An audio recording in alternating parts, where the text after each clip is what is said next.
Halo, Assalamualaikum warahmatullahi wabarakatuh. Bagaimana anak-anak kabarnya ya? Alhamdulillah ya, semoga kalian semua baik-baik semua ya.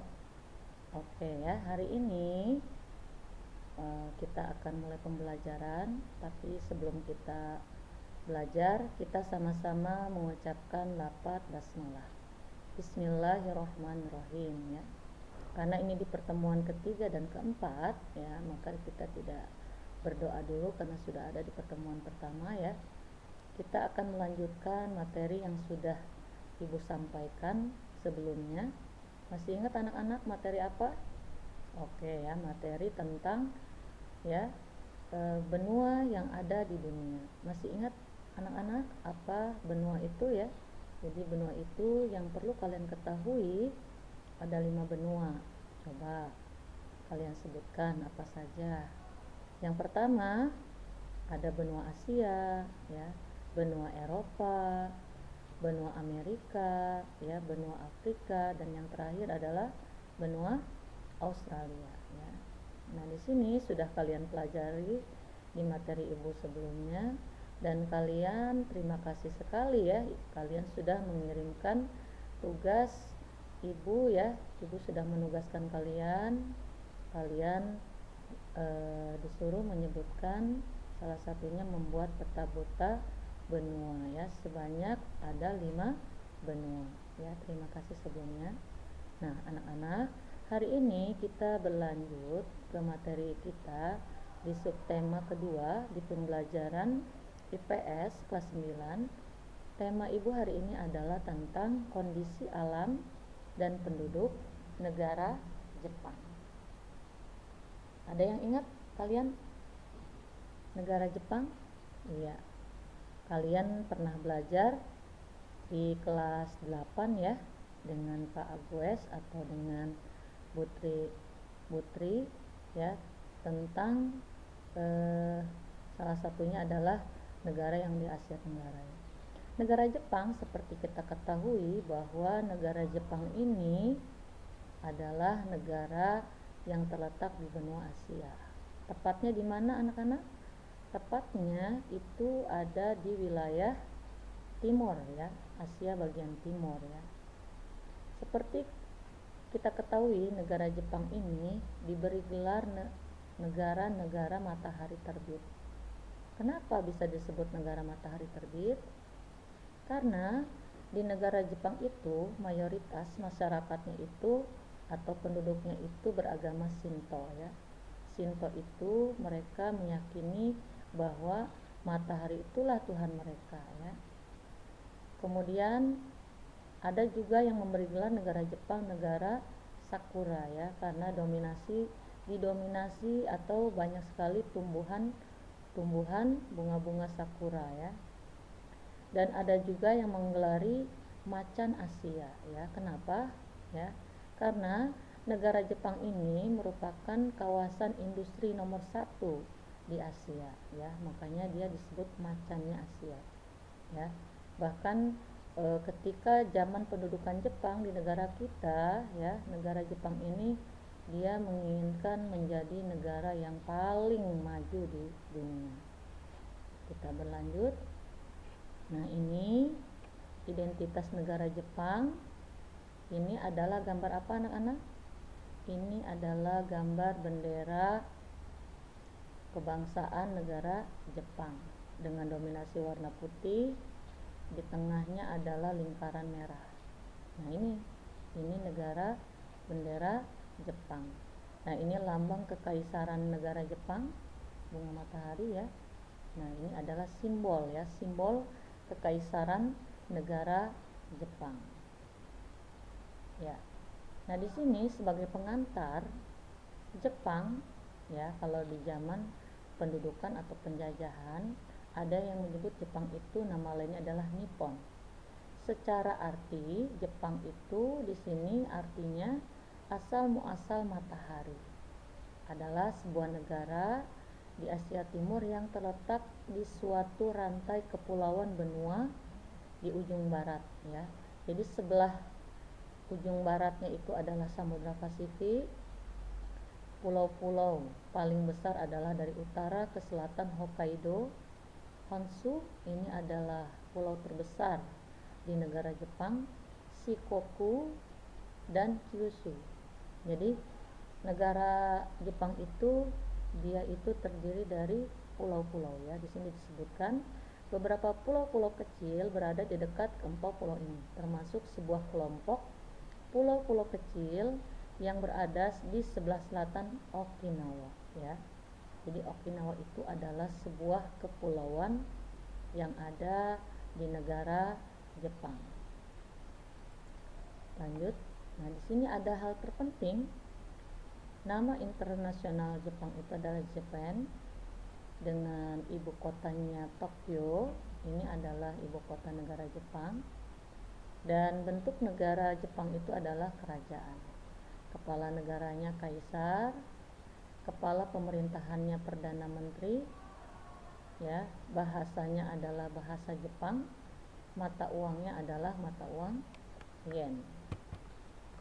Ini ya. Nah, di sini keadaan negara Jepang ya. Negara Jepang di sini memiliki luas 370.370 km. Dari sisi astronomis, negara Jepang terletak 30 derajat lintang utara sampai dengan 47 derajat lintang utara dan 128 bujur timur sampai dengan 146 derajat bujur timur. Secara letak geografis, negara Jepang itu sebelah utara Laut Okhotsk, sebelah timur Samudra Pasifik, sebelah selatan Laut Cina Timur, sebelah barat Laut Jepang. Kemudian secara iklim, negara Jepang secara iklim dia beriklim sedang sebelah bagian utara, kemudian beriklim muson laut sedang bagian selatan. Di sini negara Jepang secara titik tertinggi yaitu Gunung Fujiyama dengan ketinggian 3.778 meter. Bentang alam laut Jepang 16% berupa dataran rendah yaitu daerah Kwanto, Kinki, dan Nobi ya. Nah, ini secara peta Jepang ya, peta Jepang di sini ya. Di sini posisi negara Jepang berada di sebelah timur benua Asia. Selain negara Jepang, seperti kita ketahui bahwa di Asia Timur itu tidak hanya negara Jepang, negara Cina ya, dengan karakter mukanya yang sipit-sipit ya. Kemudian negara Korea Selatan, Korea Utara, negara Mongol dan lain sebagainya ya. Nah, ini secara peta ini adalah negara Jepang.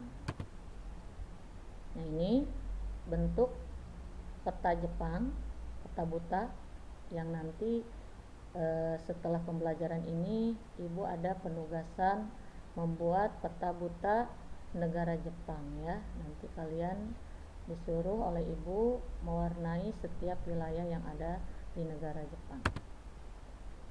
Nah, sekarang kita pelajari penduduk dan budaya.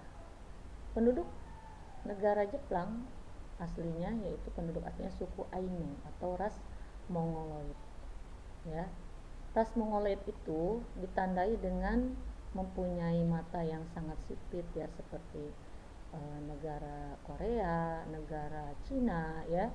Mereka setipe dengan negara Jepang ya, karena memang mereka semua berasal dari ras Mongoloid. Cara agama, mayoritas beragama Shinto. Shinto itu adalah agama yang mempunyai kepercayaan menyembah matahari.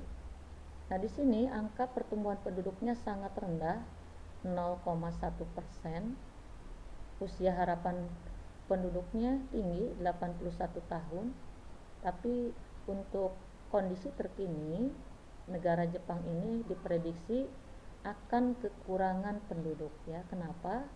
Karena masyarakatnya itu mereka banyak yang tidak mau menikah gitu ya.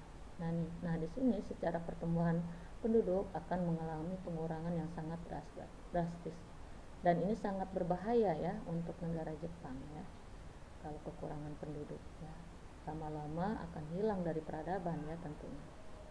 Dan pendapatan penduduknya, pendapatan per kapitanya 27.380 juta 27.380 US dollar, atau mungkin setara kalau untuk dirupiahkan rata-rata gaji penduduk Jepang itu di atas 100 juta. Luar biasa ya.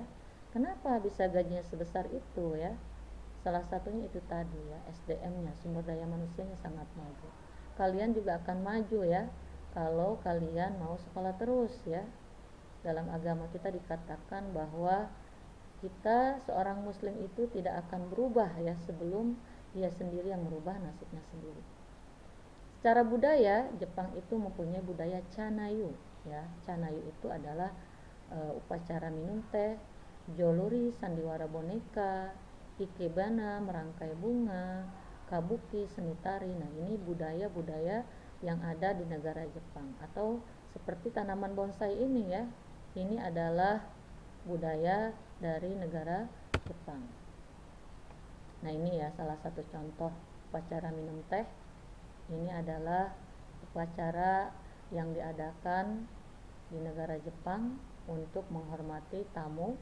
Ikebana merangkai bunga ya, joluri sandiwara boneka, kabuki ya, seni tari Jepang ya. Nah, dari sisi perekonomian ya, negara Jepang di sini perekonomiannya yang pertama perikanan ya. Laut Jepang banyak menghasilkan ikan, kurang lebih 7 ton ikan setiap tahun. Hal ini disebabkan yang pertama di sini negara Jepang ini diuntungkan dengan adanya pertemuan arus panas Kuroshio dengan arus dingin Oyashio ya.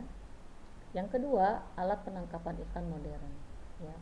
Karena di sini sumber daya manusianya sangat maju ya, semua peralatan tentunya ya dengan melalui teknologi tinggi pertanian. Nah, di sini negara Jepang, perlu kalian ketahui bahwa negara Jepang ini merupakan negara produsen ikan terbesar di Asia. Ikan merupakan sumber protein yang sangat tinggi untuk pertumbuhan dan kecerdasan otak ya. Pantas aja orang Jepang pinter-pinter ya. Nah, itu kalau kamu mau pinter, banyak makan ikan laut tentunya ya. Salah satunya adalah salmon, dan mereka biasanya memasaknya tidak terlalu matang. Nah, selain dari sisi pertanian, negara Jepang sisi industrinya sangat maju. Makanya di sini digelari sebagai macannya Asia ya. Macan di sini bukan macan beneran ya. Macan di sini artinya mereka sangat menguasai dari sisi industri ya. Jadi untuk sebagai negara industri menempati urutan nomor 2 di dunia dan nomor 1 di Asia ya. Hal ini disebabkan itu tadi, negara Jepang mempunyai kelebihan banyak tenaga kerja ahli dan terampil. Upah buruhnya masih relatif murah. Adanya politik dumping, yaitu menaikkan harga pasaran di dalam negeri dan menurunkan harga pasaran di luar negeri. Maksudnya begini ya, politik dumping itu, jadi mereka biasanya menjual produk itu kalau keluar misalnya ke Indonesia dia lebih murah, tapi kalau di dalam negeri mereka menjual lebih mahal ya. Itu artinya politik dumping. Mau tahu apa sih industri yang ada di negara Jepang? Salah satunya adalah seperti Honda, Suzuki, Kawasaki ya. Nah, ini adalah merek-merek mobil dan Jepang. Nah, merek mobil dan Jepang ini semuanya diimpor atau dibeli dari negara Jepang. Impor itu berarti itu tadi ya, kita membeli barang ke luar negeri ya, itu namanya impor. Tapi kalau kita menjual barang ke luar negeri namanya ekspor ya, pendapatan buat negara kita. Nah, di sini masyarakat Jepang mempunyai tingkat mobilitas yang tinggi ya. Makanya di sini sarana kereta api berteknologi tinggi dan cepat merupakan solusi bagi masyarakat Jepang. Yaitu tadi ya, karena mereka mempunyai tingkat mobilitas tinggi ya. Jadi semua sarana, terutama sarana transportasi, sangat mereka perhatikan. Jadi time is money itu betul-betul ya, tidak ada hari tanpa uang ya, itu moto mereka.